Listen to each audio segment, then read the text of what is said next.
So I've known you for a long time, Alexis, but it's our first time actually like just having a one-on-one, face-to-face or face-to-computer conversation. So excited for that. So I'll just quickly go through like I met you primarily through the Greenville Networking Group, which I think was a brainchild of yours in a way. So I'd love to start just by hearing a little bit of how that came to be, because I actually haven't gotten to hear the origin story of the Greenville Networking Group. Yeah, absolutely. And I am very grateful to have the opportunity to chat with you on here. Thank you for being flexible with me being not in the studio. No worries. Maybe one day. Yeah, well, it's nice to get a different background, to get a different view, I guess, for Heck yeah. That's it. and Hmm. I do see you every Wednesday because of the Greenville Networking Group. So that Sure. part's really yeah, that whole thing started really out of necessity. There wasn't another group like it in Greenville. I've been a part of BNIs, I've been a part of other networking groups where there were little things that bothered me, like there wasn't food. Feed me. That's the way to my heart. That's like the number Yeah, one there you go. food. Yeah. The other part was, a lot of them were very expensive. And I was thinking, we invest enough in our small businesses. Why do we need to spend hundreds of dollars just to meet other people when we all need the same thing? Let's just create a safe space where we can get together. It doesn't cost an arm and a leg. The other reason was I wanted one that was a short enough time. So I'm busy, you're busy, we're all busy. I don't have more than an hour. My internal clock is almost weird. If I sit down with somebody, I can tell without ever looking at a clock when it's been almost an hour. So Mhm. I figured I might as well just lean in on that and make it an hour for an appropriate time frame. And for the bigger reason that I wanted to start something was because a couple of the groups I'd been in were really hardcore on referral passing, referral tracking. And as amazing as that is, I found that a lot of the referrals that I was getting were not quality because of it. So I really relied more on growing a group that was about relationship building instead of forced sending. That was more about, wanting to be there, wanting to be around that energy and that presence instead of being like, okay, I guess I have to go to this thing for 2 hours, sit there because I spent the money, so I might as well go.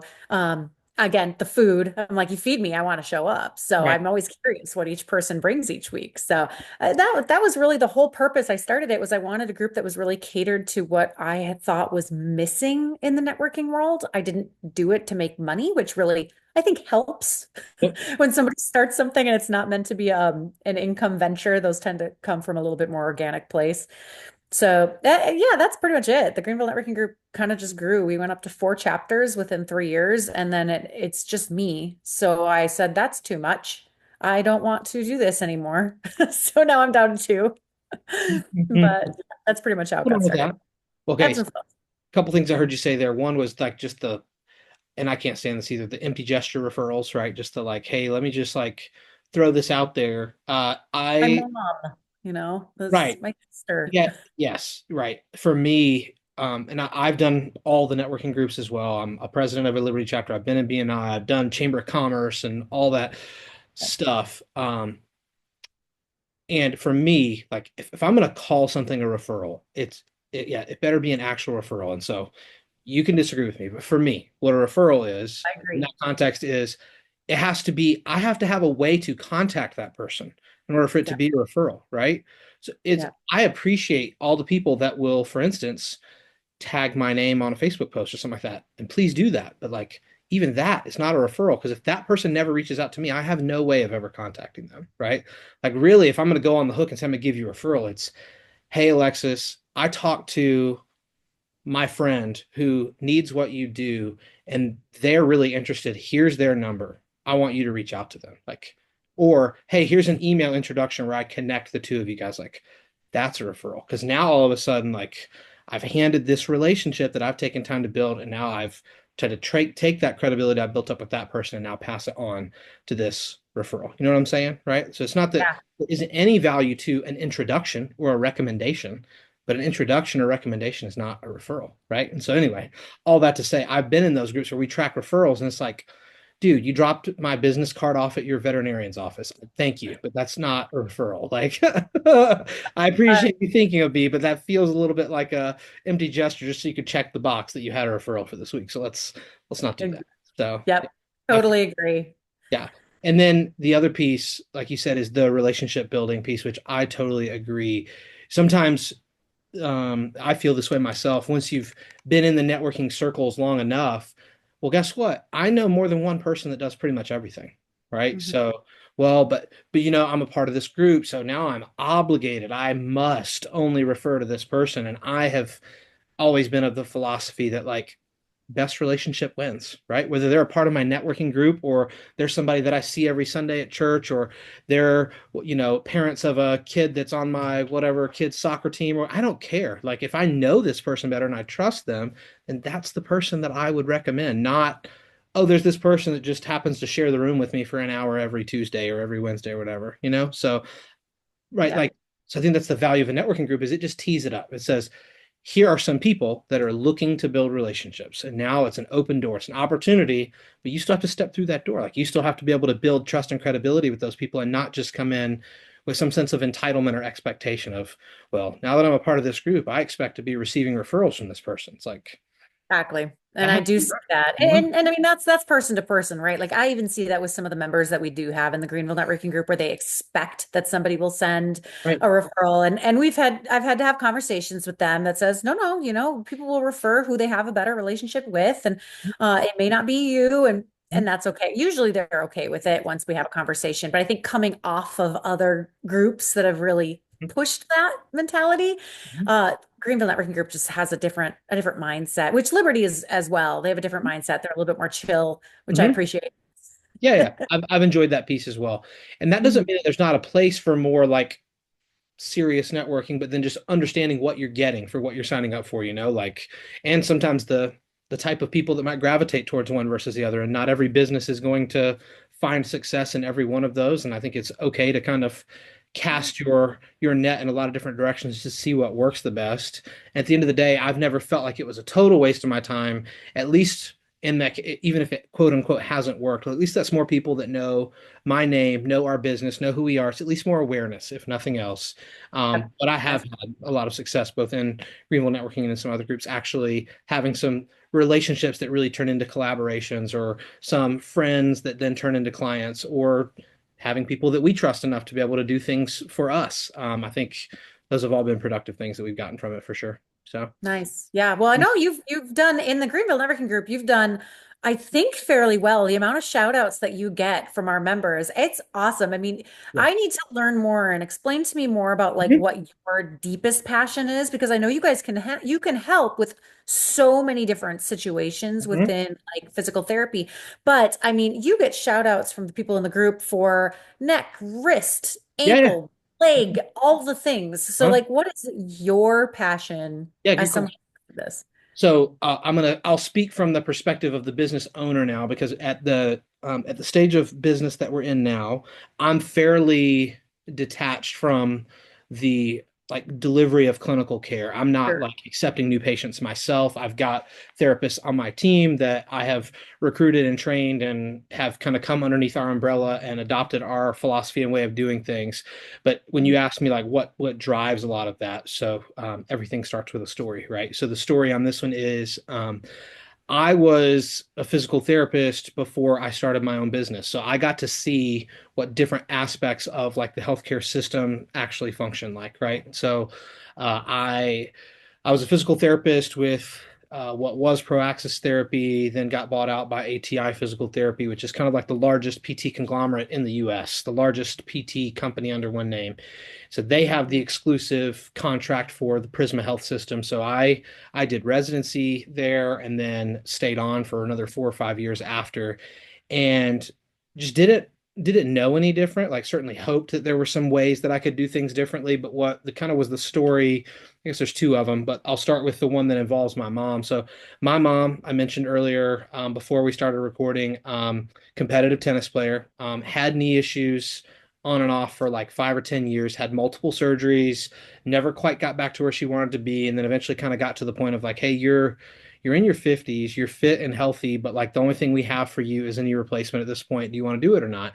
And that's what she ultimately opted to do after some counsel, both from myself and some other people. But then just kind of seeing how that rehab process went. And I'll be honest, I had to detach myself because it's my mom. Don't ever be a healthcare provider for a parent or a loved one. It doesn't go well. Um, but then being able to step back though and go, but that's not how I want it to work. It's my mom. Like there are ways that we can treat people better and do things a lot differently. And so then that was just kind of like that aha moment to sit here and go like, well, if I don't like the way my mom's being treated, then I probably shouldn't like the way every other patient that comes through this process is treated either, because every Mhm. person that walks through this door is somebody's mom or dad, is somebody's best friend, is somebody's spouse, is somebody's most important person. And so I remember having just kind of that like, staring at the ceiling kind of thought one night of just like, okay, what if it was just an empty sandbox and we could just like forget all these rules and red tape and the way it's been done for 50 years, whatever. What if we could just start it over from scratch and say, if I want it to be done differently for my mom, how would we do it? Like, what would it look like from the first time they call in to request an appointment to what that appointment looks like to what our communication looks like between appointments to how the financial process works to what it looks like when you don't need physical therapy anymore, but you need some structure and guidance beyond that. All those things, like, what would it look like? And so once I kind of had a better idea of it, I'd say that's when kind of the itch started of like, okay, I think I want to create this. And then the second story I'll tell you quickly is so then we had our first daughter. This was in 2019, and I'd planned to take about 2 weeks off to be home with my wife and kind of get adjusted to having a baby in the house. And I had a patient that I was seeing at the time clinically who basically had the conversation with me of like, hey, I'm not gonna I know that the standard practice would be for you to put me on somebody else's schedule while you're gone. I'm not doing that. She's like, I don't care what it costs. I'll pay you cash. You can come to my house at 10 o'clock at night. I don't care what it is, but I only want to work with you. And I said, okay.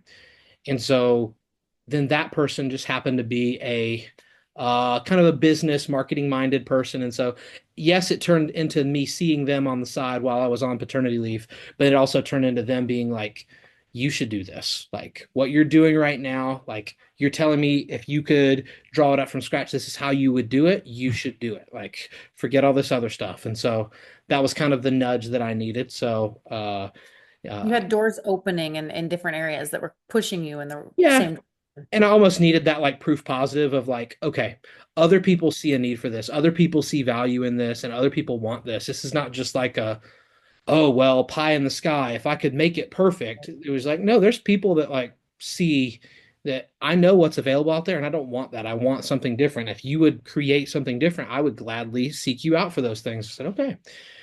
So it was about 3 months after that initial conversation that I had with that person before I finally like cut the cord and said, "Hey, I'm leaving." But that was again kind of like the straw that started things rolling in that direction. And so it's been all May of this year will be 6 years since I started my business. Wow. It's gone from me starting off like super um, trying to keep things really trim and just being, a table and some equipment in the back of my car, meeting people at the gym, going to people's houses, finding a break room or a conference room at their office, whatever it was, and just doing what we can with minimal equipment and everything to now we've got three brick and mortar locations, one in Spartanburg, two in Greenville. We've got a gym attached to our biggest location here. We've got six PTs, two personal trainers, interns, admin staff, all that kind of stuff. So it's kind of turned into an actual thing now. It feels like an actual business and not just a job where I'm working for myself kind of thing. So, but it has taken 6 years to get to that point. So. Yeah, that's wow. What a journey though. And 6 years, that means you started right before COVID. So That's here's probably, the interesting thing about that though, is that for a lot of people, COVID was a very challenging time. And I will say there was a 2 week period during COVID. I remember the day that President Trump gets on the news and says cancel all your non-essential medical appointments, like we're shutting everything down. And it was like that, oh crap yeah. feeling. But um, two things I'll say about that. One was that I was in two networking groups at the time, and literally the only people that like quote unquote kept their appointments during that time were the people in the networking group. It was like they kept putting food on my table during those 2 weeks. And then after that, it became clear that this was not just going to be a 2 week thing. This was going to be like a lot longer than that. And so Yeah. the demand for mobile services started to skyrocket because people were like, my clinic is shut down. They're only allowing one patient in an hour. They're making us test and mask before we walk in the door. My therapist, blah, blah, blah. It was just like everybody hated the experience of COVID in the traditional clinical environment all of a sudden. And they were like, man, if you would just come to my house, I don't care if you have to treat me on our back porch, whatever. Like this would just be way better in this experience. So then during COVID, kind of in that like March to October of 2020, I went from me to me plus three more therapists working for me because the demand for the mobile side of things really exploded. Gosh, isn't that crazy? It's like all these things that everybody would assume would just, tear you down. For you, it really just built your business up in a Yeah, new way. and it's, one of those things of providential timing and then just kind of moving with where the market demand is. And then it kind of swung the other way, where once we got to like that October, November timeframe of 2020, everybody felt like, a bird that had been cooped up in a cage for 7 or 8 months. And they were like, hey, this whole coming to my house thing is cool, but it would be great if I didn't have to like hear my kids scream all the time and like feel like Yeah. I have a reason to actually leave the house now. Like I want life to feel normal again. And so we've, gradually worked our way up to having some brick and mortar locations again, just as a result of client demand, just being like, hey, this is cool, but it'd be better if we could do something else. And I'm just like, I'm listening. Okay, we'll figure something out. And so it started with just, renting a room here and there from somebody that already had an existing space to continuously outgrowing the spaces that we're in before we finally go, okay, it's time to put our big boy pants on and actually sign a lease of our own and find some That's space. And so, awesome. So so what's your goal? Where do you ultimately want to see your business? Gosh, that is such an interesting question. I have a weird relationship with goals because every time I feel like I set a goal, then all of a sudden all these circumstances change like 6 months later, and I'm like, man, I couldn't have seen that coming. But here's what I'll say: if I can put my again like ideal world lens on for a second, the space that we're in now, the space where I'm even recording now, is kind of our newest location that we opened in July of this year. We have capacity to grow here first. Like I'd love to hire one more therapist and another couple of trainers in this location. But from there, then it'll be kind of a question of if we can continue to grow this, I don't need to like cover the upstate and have a clinic in Greer and have a clinic in Simpsonville and have a clinic like we have one downtown Greenville and we have one kind of centrally located Woodruff Road, Greenville, and that's like enough. And then we have one in Spartanburg. At that point, it would be potentially looking at like some type of like franchising or regional expansion to go, hey, what would it look like for us to jump into the Asheville market, the Charlotte market, the Columbia market, the Charleston market? And I've done some preliminary research on some of that to see what that looks like. But that is at the earliest probably another 12 to 18 months before we would be like really pushing the envelope on some of that. But our business is a little niche in like the way that we're set up, so we're never going to become like the biggest fish in the sea in terms of what we do in a given market. The big healthcare systems, the Prismas, the Spartanburg Regionals, the St. Francis, like they can be the big fish. That's totally fine. We just want to position ourselves as kind of the premium alternative for the people that are like, hey, been there, done that with the mainstream thing, didn't really get me anywhere. Show me what a better option could look like. We want to be then that like that next first choice, if that makes sense. And so we're working our way up to that point. So Yeah, that's really cool. It's got to be fun to see this brainchild just kind of come to life. I mean, there's ups and downs obviously within it, mhm, but in general, when you look back to see how much you guys have grown and how much has changed, it's got to be mhm. fun.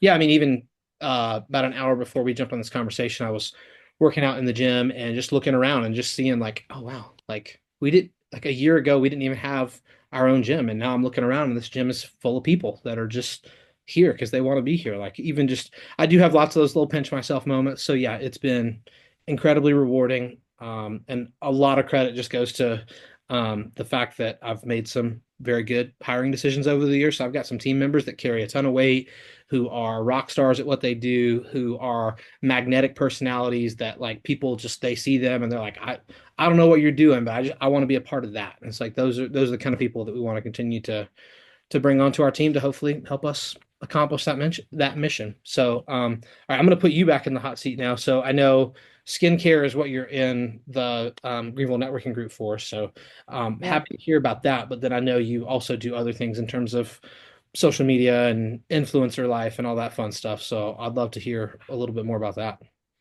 Yeah. So kind of just go over both, I guess. They Yeah, don't. let's start with this. Let's start with the skincare side because I'm sure there's a story behind that. Oh, a huge story behind skincare. Yeah, 14 years. I've worked with skin for 14 years. So I started with Rodan and Fields back in 2012-ish, right at the very, very beginning. So I'm into my 14th year now. And it's interesting. When I first started, I had a personal need with skin. I had really bad acne. I was cystic up both sides of my face. I was basically pizza. I'd been on steroids off and on for 10 years. I was about 24 at the time. I pretty much just 23, 24. I had always had horrible skin. So there was a very personal need in wanting to look into that. I knew there needed to be something more than what I was just finding at the dermatology office. Right. So the creators of Proactive came out with this brand, Which I Rodan and used Field. as a teenager. Yep, yep. As a teenager, I did as well. Yep. And it didn't work for me though. It dried me out horribly. Did it work for you? It's one of those things as a guy. My best solution to acne was grow a beard, because then people can't see it. No, but seriously, I don't know if it was one of those things where I just kind of aged out of it. I feel like if there were times where I had like a really like new and bad breakout and I used it, it feel like it would just like tone it down a little bit. But it was never Yeah. like oh, I just don't have acne anymore. Like I think that's just part of, the hormonal changes and everything that's happening when you're a middle and high school kid. But yeah, as soon as like facial hair started to come in, it was like, oh yeah. So even if I do have something they can't see this, like this is awesome. I'm just gonna I'm do that. jealous. So I sorry, wish I girls had don't that. really, well, I mean maybe they do, but not necessarily as in vogue for women to pursue that side of things. So, but Sure. for me, yeah, that was just like the ultimate. The worst thing for me, I remember, was I played football, and so we had to wear a chin strap, and that chin strap would get so sweaty. And Yeah. yes, so like during football season, it would just be nothing but constant acne and redness Mhm. here. There's really nothing I could do about it. My mom even literally got like these what was like the Norwex or whatever, like that brand that like doesn't grow, literally like wrapped that around my chin strap to help it other be like, maybe it's gonna kill like all the bacteria that you're like sweating into there. And it's like I think it's just I'm sweating What into it this thing is. that it just hold is glued to my chin for hours at a time. So once I stopped Oh. doing that, that helped too. But sorry to hijack your story. Go ahead. No, no, no, no. I mean, it's so true. I think that, and men just don't really, I think, pay as much attention, not as, in general, as much attention to their skin. I do have plenty of male clients, but when they have acne, sometimes it bothers them and then they're less like, whatever. They don't really care. I am Right. the world's laziest human. I will throw my hair in braids. I mean, the only reason my hair is as long as it is because I'm too lazy to get it cut and it's easier because I can just do this and then it's out of my way. Also the hat. The hat, people are like, "Oh, I wear my hat when I don't wash my hair." I'm like, "I wash my hair and I put the hat on. I don't but I just live in hats because then I don't have to do anything." hmm But yeah, with skin, I've always been really, really on a mission to not have to wear makeup because makeup is annoying. And as women, we tend to have a little bit more of a self-esteem relation and attachment to our face, our skin, how we look, how we come across, and can't grow a beard and hide it. So, concealer's the next best thing. And I was like, I am going to figure out what I can do in my life to not ever have to wear concealer, not ever have to wear any sort of like coloring on my skin. And so when Rodan and Fields came around, and I figured out it was the same doctors who created Proactive, and Proactive owned like 92% of the acne market in the world, like massively successful for teenage acne. I thought, okay, you know what? If they did that for teenage skin, they're creating Rodan Fields for adult skin. Maybe what I have is adult focused. And I started really diving deep into education through Harvard. At the time, it was mostly through like UCLA and Stanford, just because we had access to their classes. And then as I started to move around the country, I started getting access to Mayo Clinic's classes. And then during COVID, we had access to Harvard's classes, just because they were like opening up all their classes for free. Couldn't get any credit for any of it. I mean, it was all free. But yeah, right. I started learning as much as I could about skin and realized there was such a huge difference between adult acne and teenage acne and just aging in general, how we age and the certain ingredients that are going to work better. I never wanted to dive deeply into like bacterial problems and fungal problems and cancer problems and things that would require my hands-on approach.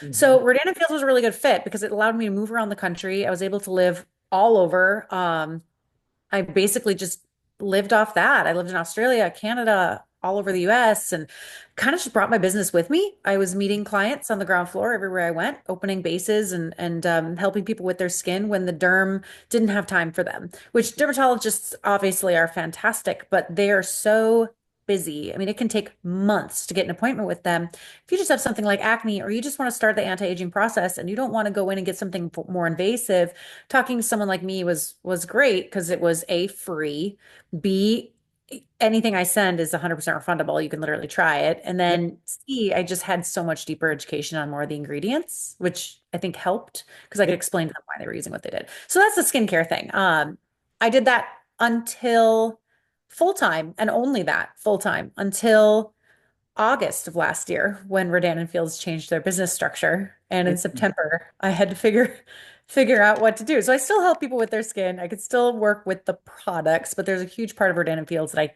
can't do anymore. And that was 95% of my income. Um, Can you so tell I've me more about that, or is that like a hush hush thing? yeah. Yeah, I no, no, no, no. So from what I know, because our doctors haven't, I think they are legally bound to not come forward. We have not seen them. We have not heard from them. We have not, Mm. it was like they disappeared. And I think they have some sort of legal standing behind why they can't. However, I do know back in 2017, we were